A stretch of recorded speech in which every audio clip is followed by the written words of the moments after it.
All right, folks, welcome to Anything is Possible. We are heading up for salmon. We're going up to Altmar, New York, and Seltzer water. And it's a seltzer water.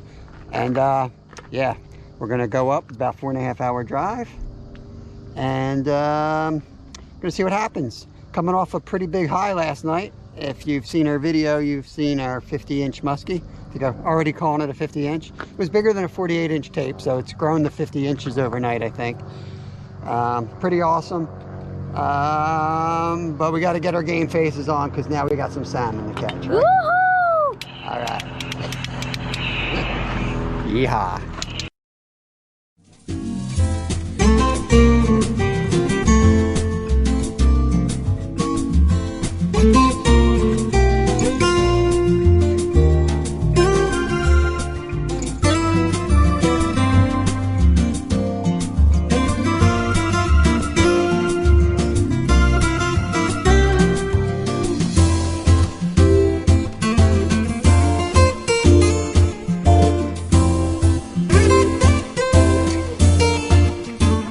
Yep. So we've made it to the campground, Brown's Campground, Altmar, New York. Kevin's setting up our sleeping arrangement, which is going to be in the back of our Subaru. That way if it pours rain, like it might, it doesn't bother us any. And I brought the tent. And the tent's going to be our staging area, let's call it. Here we got Mr. Heater, got our chairs, got a big old cooler that we're going to hopefully fill with salmon. And I got lots of food, snacks, water. So, yeah, that's pretty much, be right there, bud. That's pretty much our setup. Okay. All right, pork roll for breakfast. We met at Ellis Island, met my buddy Mark. This is a nice spot that he knew about, and it's kind of a nice place to get in there to for the kids, you know, easier access to the water. So we like to start the trip there, especially since you get there in the dark and we don't really know where we're going. So, you know, at least we had a place to go. And as a licensed fishing guide in Alaska for salmon, you'd think I'd be an expert.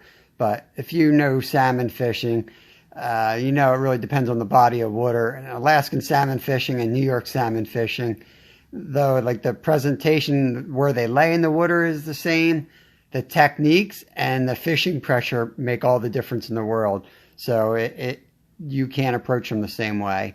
These fish are just beaten with, I hate to say it like this, but you'll see some of the video. They are just beaten with hooks all the way up this river system.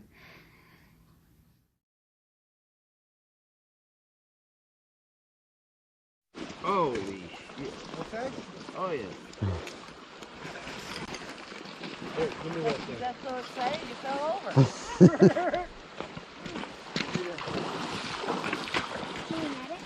Yeah, I can net it. It's good. It's got it. All right, Junior, start us up.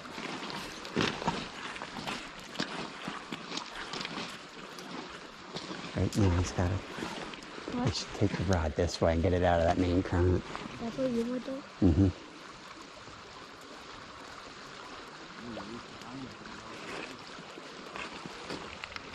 See, it takes patience, buddy.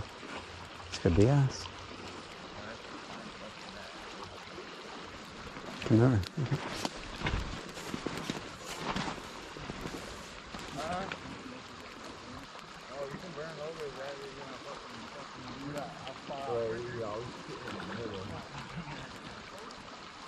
Right here up front now. Back up to see if it comes in.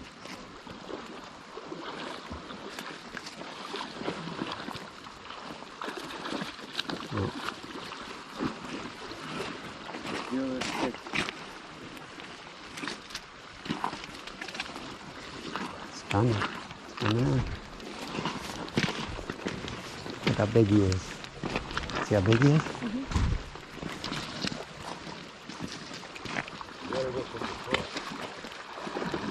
What kind is it?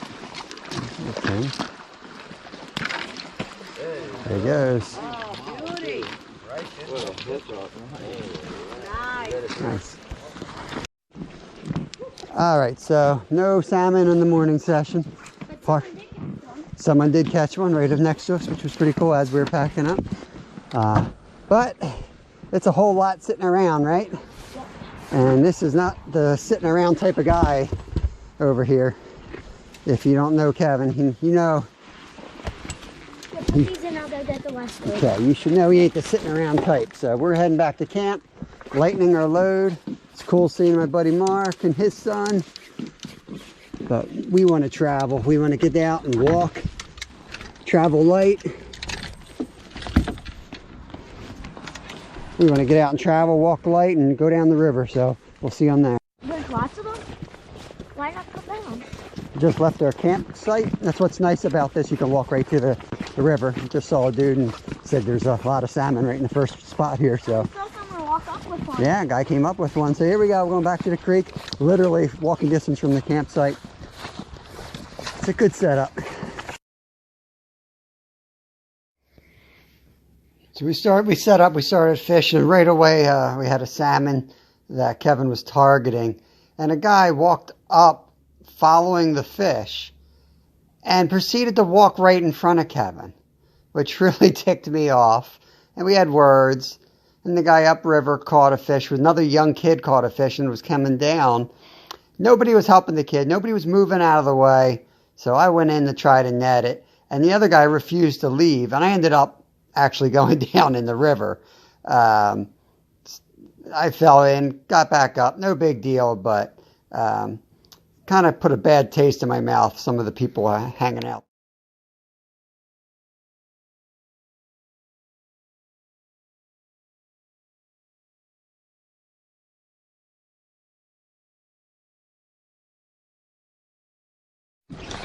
Okay, we're heading back down. It's like 3:30, so this will be our evening session. We went to the museum, we went to the trestle, we went to, where else did we go? Pine.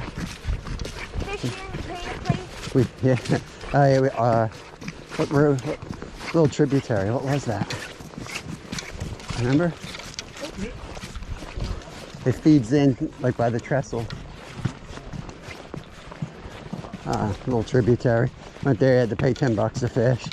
I saw a couple of salmon, which I think, ouch, I got a rock in my shoe. Oh man, I'm gonna have to take this out. So we're gonna head down, see what we can do tonight. Saturday, it's been tough, got hot, just nothing moving. I don't know where those fish reports came from, but a bunch of baloney. I don't see any fish moving, just a couple, but it's slow. Kev fell asleep in the car for about an hour and a half while I was driving around looking for another spot. Came back to the campground. I took my mattress out, laid it in the sun, and fell asleep. Yeah, it's a tough day.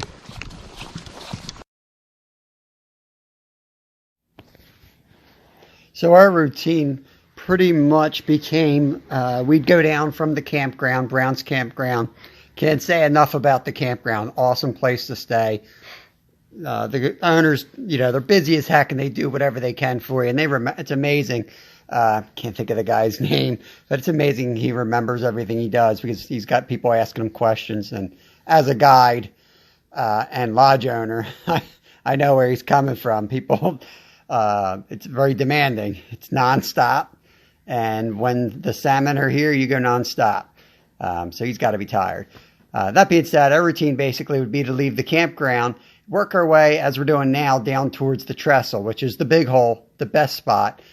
And the problem was every time we'd get to a good hole, we'd see this, just packed with people. There's a guy at the top closing down the run so the salmon can't even come through, which I would never even do. I'm sure it's got to be illegal. It's definitely poor sportsmanship, but this is the stuff you see, and they're all just working the hole. As I get old, like as Kevin will get older, that's no big deal. I will join in on that. But right now we can't. He's too little. That's like over his, hip. So we're stuck in the higher parts of the creek where it's lower, or in the runs between the holes like this, where the salmon are coming through at, 50 miles an hour. Down in the actual trestle, where last year the water was lower, we were able to get in there a little bit, but this is what you see. Zoom in on that, and this picture doesn't do it justice. It's as far as the eye can see. 4 lines of fishermen across all the way down the run. And just snagging, belly snagging, dorsal fin snagging. It's just complete chaos. And these salmon have to go through that. So, that being said, several guys over towards the left of your screen on the bottom where you see the reddish, there was a guy positioned there, ideal hole.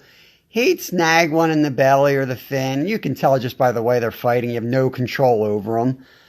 They'd come running up the stream, and he was cool enough to look for a kid each time to hand the rod off to, which was great. That's to me like a zoo animal. You don't want to see any animal kept in cages, but the sacrifice is there. Somebody learns about a zebra or whatever, and they want to take care of the zebra because they know they exist. The alternative is humans are selfish.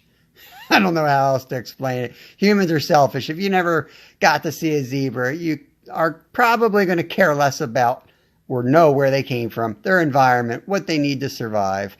But we're selfish people. Humans are selfish. So if suddenly you get a kid invested, whether it be from a snagged fish, gets invested in fishing.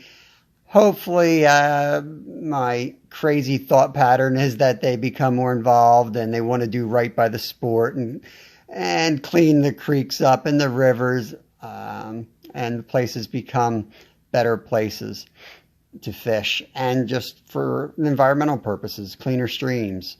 That was a wild thought pattern I just had there, but this is what it looks like. This is the trestle. By far the best hole in that area, and you see the chaos down there. There's people that sit up. There's a big rock wall on the other side of this, and people just sit up there watching, and for good reason. It's quite the spectacle, to say the least. And Kevin gets older. He's more cocky than I am. He's more assertive than I am. He's definitely going to be one of those dudes in that pit, front and center. I have no doubt. And he'll hold his own just fine. But for now, we kind of watched it, and we'd head back upriver to the safe area.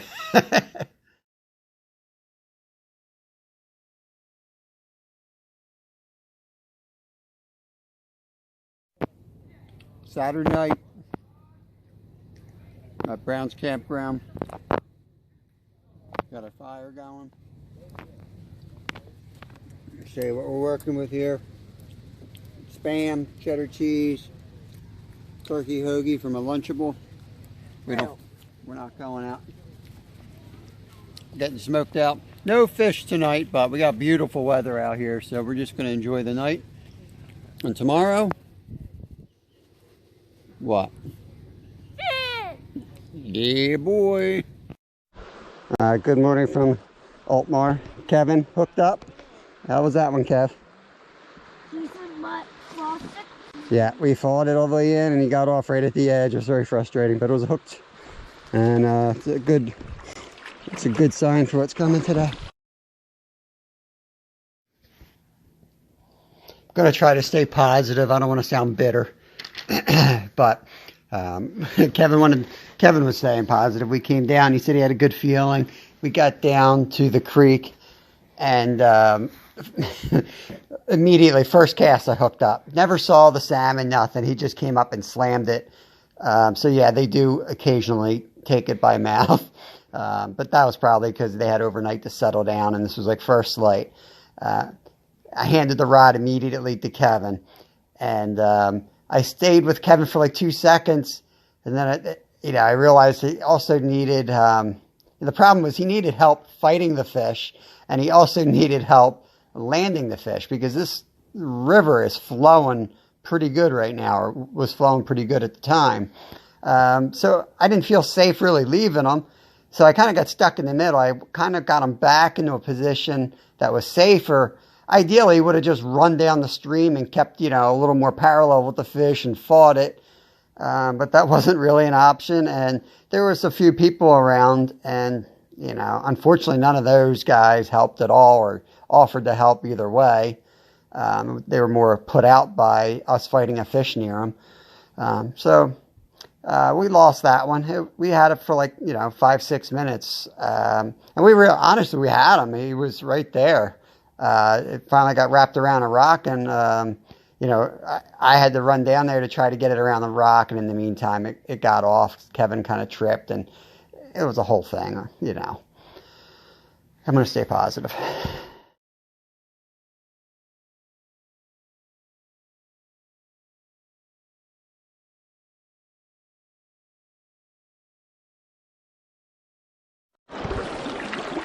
We're 0 for 2. Kev's hooked up one of his own. I hooked up the first one of the day. Didn't land either one. First one was a really good fight, long fight. Second one was short and sweet. Got that salmon fishing down in the belly of the beast. That is the trestle bridge.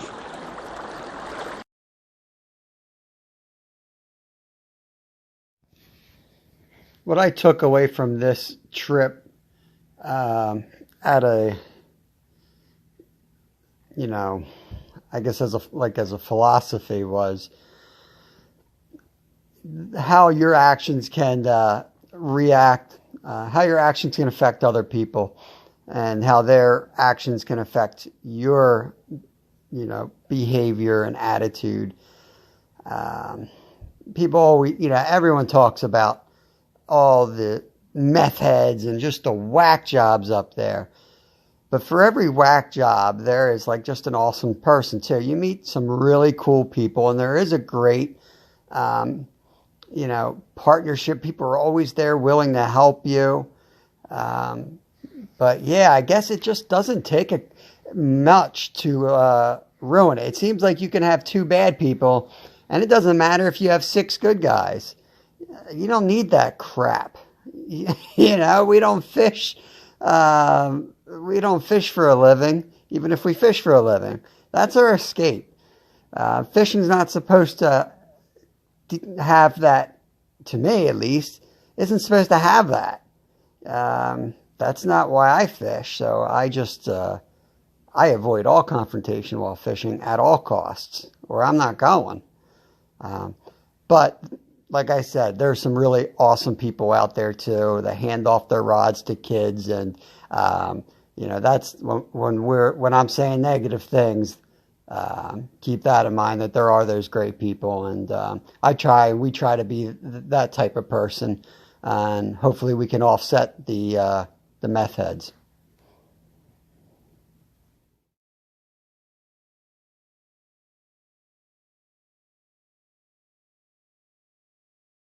All right, we're up here on the trail, but I think we're close. Kevin. Salmon. Salmon eggs. Kevin is trailing. We got salmon eggs here. Look at them all. Look at them. Salmon eggs all the way up this trail. We're close to them now, folks. We're amongst them, Stumpo. We're in amongst them. All right, so after the morning session for salmon, we packed it up. I think I might have said this already, but we hooked 4 or 5 today. One good one that we could have landed just didn't work out. So it's not the most helpful place of having people help, especially even an 8-year-old. I wish people were more helpful, but they're just not. So we lost one we should have had. And then, but in Pulaski fashion, there's always a couple nice people. So one guy helped or allowed Kevin to reel in his salmon on 2 times. Same guy, 2 days apart, or a day apart. That was cool. And they were all snagging. I think I'll talk about that earlier in this video when I do my edit. But yeah, it was still a good experience. So we drove 3.5 hours this morning, got breakfast, and decided to make our way home, and stopped in Lehighton to see my parents, Kevin's grandparents. And we're right now 5 minutes from the house, and we hit a delay. Found a little juicy stream, so we're throwing some worms in it and see what's in there. And then we're gonna visit and do a little lake fishing.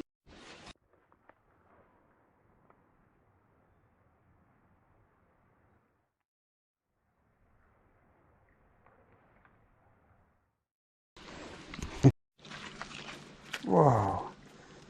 Look at the size of that. We should use that for bait. It's not. It's a brook trout. Whoa, it's a baby brown trout. Holy. Look at this, a baby brown. Wow, let's get him back in. Holy crap, Dad. Holy. We got a little pop-up. Look at this, wild brown. Get him back in. Yes. Yes, wild brown. Wild Is brown. that a brook or a brown? Brown.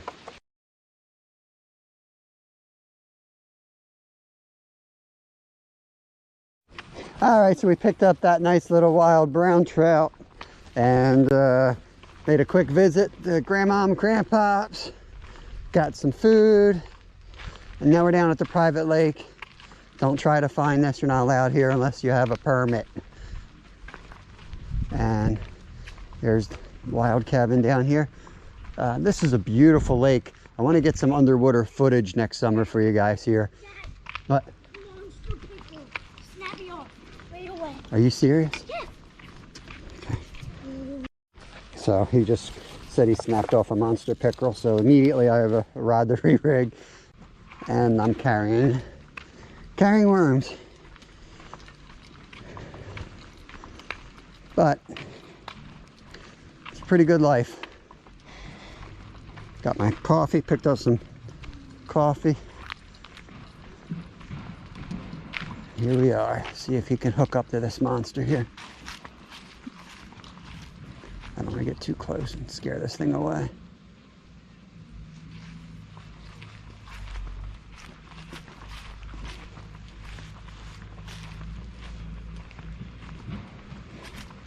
Guess I need to go back and get some hooks. You see them?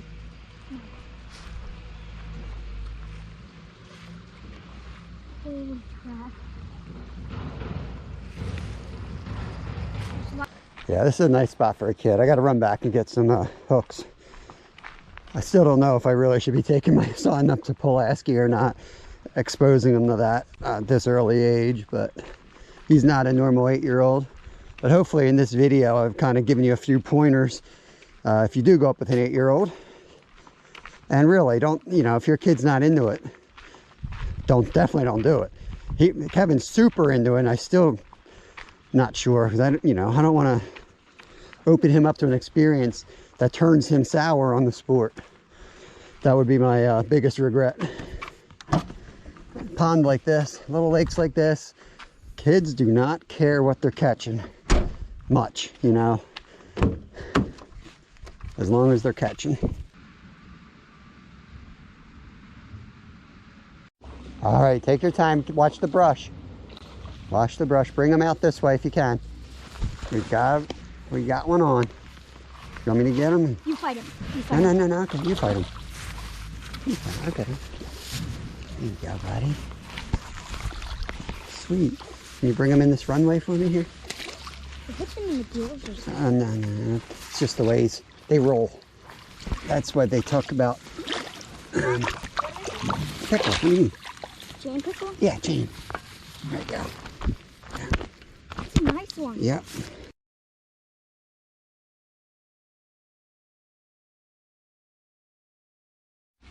There we go, boys and girls. Kev got a nice little pickerel. And I got my worm. Yeah, we're gonna let this guy go and see if we get something nice.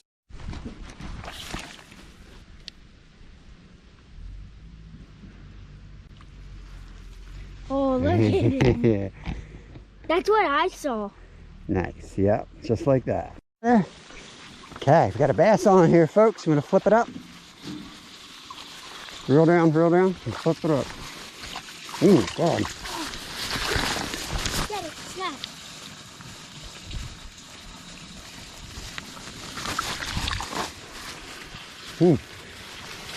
Yeah, baby.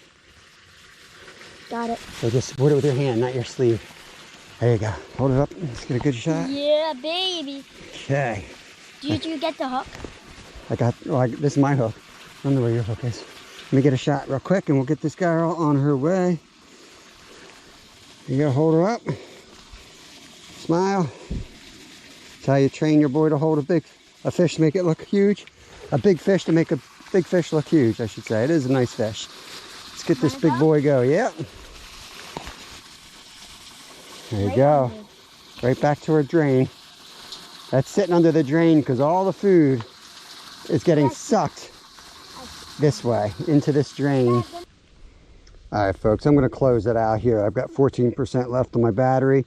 If we catch anything else today, I'm going to take a few snaps on my camera, and that's going to be it. Thanks for following along as always. I don't know what's up next. Battery's going to die. I can't think when I'm waiting for the battery to die, but we're going to find something. Trout's coming up. I might have to go out and chase some trout again in the fall. Other than that, and it died.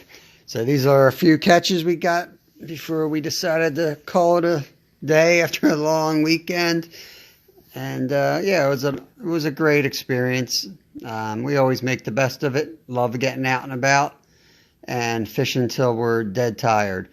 We're going to go after some trout, and Kev wants to target pike. So look for those videos coming out soon.